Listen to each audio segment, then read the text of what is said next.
Apa boleh meminta keberkahan melalui orang mati? Dan apakah benar membaca sholawat bisa mempercepat keinginan terkabul? Itu adalah beberapa pertanyaan yang sering diperdebatkan. Karena di tengah semangat beragama yang tinggi, banyak ajaran agama Islam yang justru disalahpahami. Tanpa disadari, pemahaman yang keliru bisa menimbulkan perpecahan, bahkan menyesatkan orang yang ingin belajar agama. Di video ini, kita akan bahas secara mendalam mengenai beberapa ajaran yang disalahpahami oleh masyarakat Indonesia. Di sini, kita akan merujuk pada pemikiran tokoh Islam yang hebat, seperti Al-Ghazali dan Ibnu Taimiyah. Simak sampai akhir karena bisa jadi yang selama ini kalian pelajari bukan ajaran agama Islam.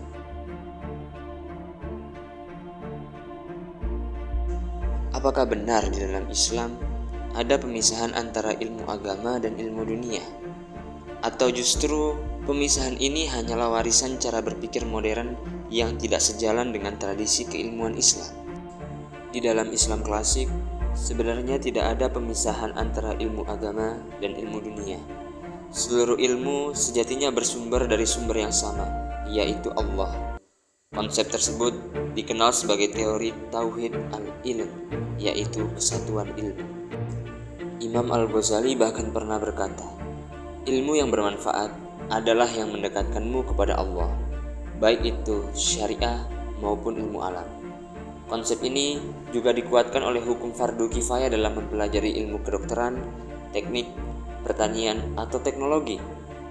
Artinya adalah, jika tidak ada orang yang mempelajari ilmu kedokteran, teknik, dan teknologi, maka harus ada sebagian umat Islam yang mempelajarinya. Ini berarti ilmu yang sering dikatakan sebagai ilmu dunia merupakan ilmu yang tak kalah mulianya dibanding ilmu agama. Bukan hanya Imam Al-Ghazali saja yang memiliki pendapat seperti ini. Ada banyak sekali tokoh-tokoh hebat Islam yang sependapat dengan ini. Salah satunya adalah Ibnu Taimiyah. Kita tahu bahwa beliau adalah ulama yang terkemuka dalam ilmu ketuhanan dan ketauhidan, serta memiliki pengaruh yang sangat besar untuk mazhab Hambali. Bahkan orang yang sangat religius seperti beliau pernah menyatakan bahwa ilmu alam bisa menjadi ibadah jika diniatkan untuk maslahat umat. Maka tidak ada alasan untuk meremehkan profesi dokter, arsitektur, ilmuwan hanya karena mereka tidak memakai jubah atau tidak hafal kitab kuning. Al-Quran pun tidak pernah mengkotak-kotakan ilmu. Dalam Quran surah Mujadalah ayat 11, Allah berjanji akan mengangkat derajat orang beriman dan berilmu tanpa menyebut ilmu apa.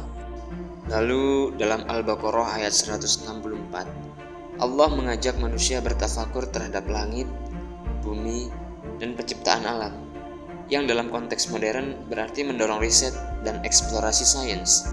Namun sangat disayangkan, bagi kita yang umat Islam, setiap hari membaca Al-Quran dan menghafal Al-Quran, tetapi tidak melaksanakan perintah-perintah Al-Quran. Malah orang-orang yang tidak pernah membaca Al-Quran yang menjalankan perintah Al-Quran.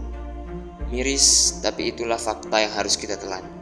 Pengkotakan ilmu ini membuat umat Islam berada di kondisi yang tragis. Kejayaan Islam di masa lalu sudah menjadi bukti kuat bahwa ilmu agama dan ilmu dunia memang perlu dipelajari dan dikategorikan sebagai ilmu yang sama-sama mulia. Kita lihat saja Ibnu Sina, yang bukan hanya seorang ahli filsafat, tapi juga ahli dalam ilmu kedokteran. Karyanya menjadi rujukan di Eropa sampai abad ke-17. Ia juga Al-Khwarizmi sebagai penemu aljabar dan orang yang menyusun tabel astronomi untuk penentuan arah kiblat. Bahkan ada perempuan muslim Maroko, Fatimah Al-Fihri, yang mendirikan Universitas Al-Khawariyin pada tahun 859 sebagai universitas pertama di dunia yang memadukan fikih, matematika, dan kedokteran dalam satu kurikulum.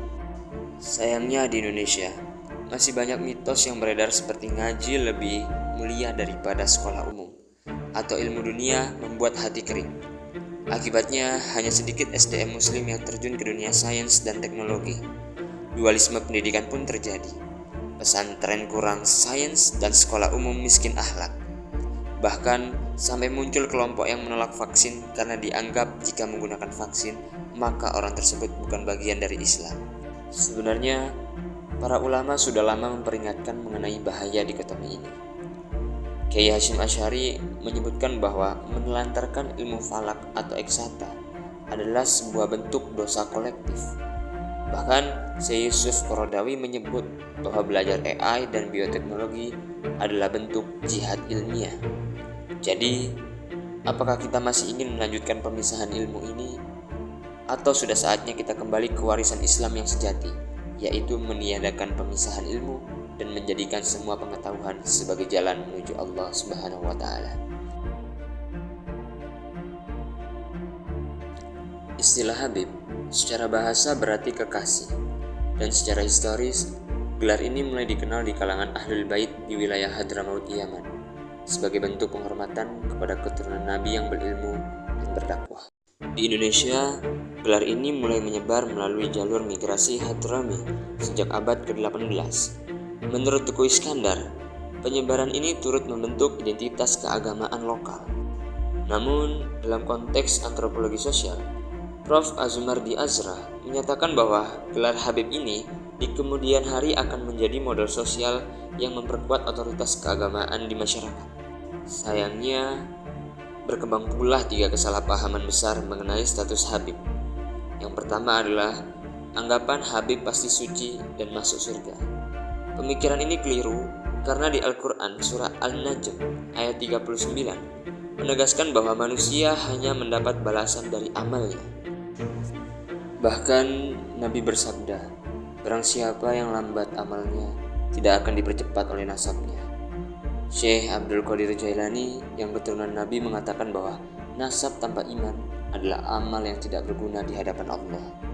Yang kedua adalah anggapan bahwa fatwa Habib wajib diikuti tanpa kritik. Padahal dalam usul fikih, ijtihad bersifat relatif dan bukan mutlak. Artinya bahwa ijtihad bukan sebuah kebenaran sempurna dan perlu untuk dikaji ulang. Bahkan Imam Syafi'i sendiri pernah menyatakan bahwa pendapatku benar namun bisa salah, dan pendapat orang lain salah namun bisa benar.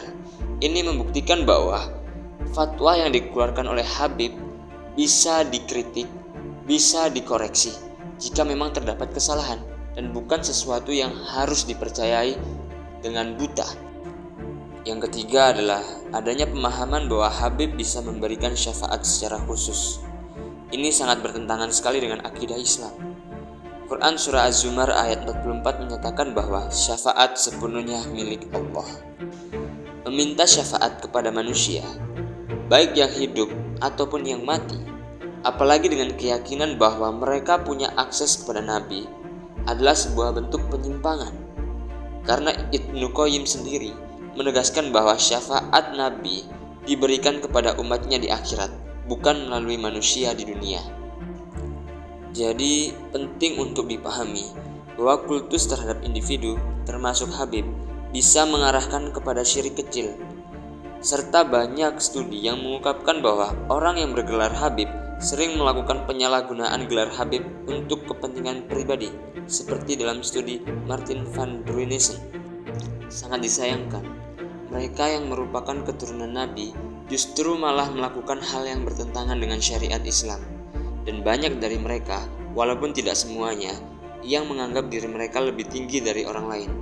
Padahal di dalam Islam, semua keturunan manusia memiliki derajat yang sama di hadapan Allah tanpa memandang keturunan. Prinsip ini dijelaskan di surah Al-Hujurat ayat ke-13 yang menekankan bahwa yang paling mulia di sisi Allah adalah yang paling bertakwa.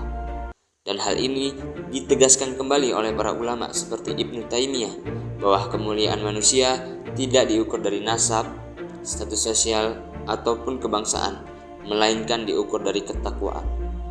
Islam datang untuk menghancurkan sistem kasta yang diwariskan dari masa jahiliyah, termasuk fanatisme yang sangat dikecam oleh Nabi.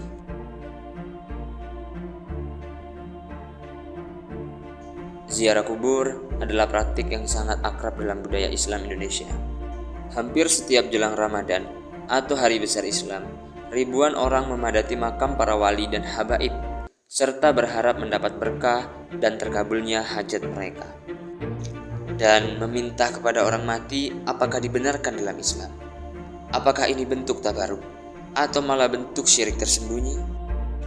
Dalam Islam, konsep tabaruk atau mencari berkah diakui secara syar'i, namun dengan batasan yang tegas. Ada 3 bentuk tabaruk. Yang pertama adalah tabaruk yang disyariatkan, seperti mencari keberkahan melalui nama Allah dan amal soleh. Yang kedua, tabaruk yang tergolong bid'ah, seperti meyakini benda-benda mistik mempunyai kekuatan berkah, padahal tak ada dasar dari syariat. Ketiga, tabaruk pada orang mati, yang bisa menjurus pada syirik akbar. Biasanya, mereka percaya bahwa si mayit mempunyai kekuatan spiritual yang independen dari Allah. Kesalahpahaman ini sangat marak terjadi di masyarakat, seperti banyak orang yang datang ke makam para sunan dan berdoa, "Wahai waliullah, tolong berkahi usahaku agar lancar." Bahkan ada yang mengikat benang di sekitar pohon makam, mengira itu adalah ritual tawasul. Namun, benarkah ini bagian dari ajaran Islam? Sebenarnya, Islam sudah sangat jelas dalam menjelaskan status orang mati. Dalam Quran surah Fatir, Allah menyatakan, "Sesungguhnya kamu tidak dapat menjadikan orang-orang yang mati mendengar." Tafsir Ibnu Katsir menyebutkan bahwa mayit telah terputus dari dunia kecuali 3 hal, yaitu amal jariah, ilmu yang bermanfaat, dan anak soleh yang mendoakannya. Ini menegaskan bahwa ketika para wali meninggal, para wali tersebut tidak dapat melakukan apapun di dunia kecuali 3 hal tadi, sehingga sia-sia orang yang meminta berkah kepada para wali yang sudah mati, dikarenakan mereka tidak bisa memberikan keberkahan. Bagaimana bisa para wali yang meninggal akan memberikan keberkahan kepada kita ketika Allah sendiri memutuskan segala hubungan yang berkaitan dengan dunia kepada orang yang meninggal? Nah itu, daripada kita meminta keberkahan kepada orang mati, lebih baik kita meminta keberkahan kepada Yang Maha Kuasa, yaitu Allah Subhanahu wa Ta'ala. Dan keberkahan itu merupakan keberkahan sejati yang umat Islam layak dapatkan. Dan perlu kita ketahui juga bahwa tujuan utama dari ziarah kubur adalah mengingat kematian dan mendoakan si mayit, bukan sebaliknya. Pendapat ini diperkuat oleh Fatwa Lajnah Daimah nomor 2157, bahwa meminta pada orang mati termasuk wali adalah bentuk syirik besar. Karena dari sisi teologi, praktik ini menyimpang dari tauhid uluhiyah, yakni pengesaan Allah dalam hal ibadah dan permohonan. Ini mencerminkan keyakinan bahwa wali yang telah wafat bisa memberi manfaat atau menolak mudarat, yang sebenarnya hal itu hanya bisa dilakukan oleh Allah Subhanahu wa Ta'ala. Artinya adalah, ketika kalian meminta keberkahan kepada mayit, maka kalian telah menduakan Allah. Kalian percaya bahwa ada sesuatu di luar sana selain Allah bisa memberikan keberkahan, dan itu adalah bentuk pembangkangan daripada keesaan Allah yang termasuk syirik. Dan banyak sekali tokoh agama yang tidak membiarkan hal ini terjadi. NU dalam Ahkamul Fuqaha menegaskan larangan ziarah dengan niat meminta hajat dan menyarankan agar ziarah difokuskan kepada mendoakan si mayit. Bahkan Muhammadiyah melakukan hal yang lebih tegas lagi. Muhammadiyah menyatakan bahwa tawasul kepada orang mati adalah syirik jika diyakini punya kuasa. Video ini sebenarnya tidak bermaksud untuk menyalahkan kalian yang berziarah kubur. Ziarah kubur sejatinya adalah sunnah dari Nabi. Tetapi jika umat Islam mengubahnya menjadi tempat pemujaan atau meminta hajat kepada orang mati, maka yang dilakukan adalah penyimpangan. Sebaiknya kita kembali pada ajaran tauhid yang murni, karena keberkahan sejati datang hanya dari Allah. Sebagaimana sabda Nabi, "Jika engkau meminta, mintalah kepada Allah." Salawat kepada Nabi Muhammad adalah salah satu amalan yang paling agung di Islam. Dan salawat sendiri sebenarnya adalah bentuk cinta, penghormatan, dan pengakuan kita atas jasa Nabi yang besar. Namun saat ini berkembang satu keyakinan di tengah masyarakat, yaitu anggapan bahwa membaca salawat bisa mengabulkan semua hajat atau bahkan menjadi jimat untuk memuluskan segala urusan dunia. Kalian juga pasti sering melihat orang-orang yang mengamalkan sholawat dengan niat agar cepat kaya, dapat jodoh, dilunasi hutangnya, atau lancar usahanya. Mereka membaca sholawat entah ratusan atau bahkan ribuan kali, tapi bukan dengan niat sebagai ibadah atau bentuk cinta kepada Nabi. Malahan dijadikan sebagai alat untuk mendapatkan sesuatu. Dan ini adalah bentuk kesalahan niat dalam Islam. Coba kalian bayangkan, sholawat dijadikan sebagai alat tawar-menawar dengan Allah. Hal ini membuat ibadah sholawat kehilangan makna keikhlasannya. Justru hati yang tulus dan niat yang benar dalam bersolawat, maka Allah akan mencurahkan rahmatnya tanpa kita harus menuntut. Dan yang paling aneh adalah munculnya amalan versi tertentu dari sholawat yang diklaim manjur untuk kekayaan, karir, atau jodoh. Bahkan ada yang menyebutkan jumlah tertentu, waktu tertentu, hingga menjanjikan jaminan terkabulnya permintaan dalam waktu singkat. Ini benar-benar sangat berbahaya. Islam bukan agama jimat atau pesugihan. Jika seseorang beramal hanya karena dunia, maka dia telah kehilangan inti dari ibadah, yaitu penghambaan murni kepada Allah. Banyak ulama seperti Imam Nawawi dan Ibnu Qayyim menegaskan bahwa sholawat adalah bentuk ibadah yang harus dilandasi oleh cinta dan keikhlasan kepada Nabi, bukan untuk mengejar dunia. Kita harus bisa memahami bahwa permintaan atau hajat hanya bisa dikabulkan oleh Allah dengan cara yang Allah kehendaki, bukan dengan jumlah sholawat. Bahkan doa terbaik pun tidak selalu langsung dikabulkan, karena Allah tahu mana yang terbaik untuk hambanya. Sehingga doa yang kamu panjatkan belum tentu terkabul, karena bisa jadi doa itu buruk untuk kamu. Sebaiknya kita kembalikan niat kita dalam bersolawat, bukan untuk meminta dunia, tapi untuk menunjukkan bahwa cinta, hormat, dan harapan syafaat dari Nabi Muhammad. Jika ada hajat, berdoalah langsung kepada Allah dengan tunduk, yakin, dan sabar. Dan jika bersolawat, maka niatkan murni karena Allah dan cinta kepada Rasulnya. Maka insya Allah segala kebaikan dunia maupun akhirat akan Allah berikan. Di sini saya ingin menyampaikan bahwa perbedaan pendapat dalam agama adalah rahmat. Tetapi ketika fondasi akidah ini dikaburkan oleh mitos, kultus individu, atau ritual tanpa dalil, maka disitulah bencana dimulai. Sebab akidah adalah fondasi utama keimanan. Ketika ia diganti oleh keyakinan tak bersumber dari wahyu, maka syirik, bid'ah, dan takhayul merajalela atas nama agama. Maka yang semestinya menjadi ibadah berubah menjadi kemusyrikan. Masyarakat pun lebih takut tidak datang ke acara ritual daripada melaksanakan sholat, lebih percaya pada tokoh karismatik daripada Al-Quran dan Sunnah. Di titik ini, agama akan kehilangan ruhnya dan umat kehilangan arah. Maka marilah kita menjaga kemurnian akidah agar umat tetap menyembah Allah dan bukan makhluknya.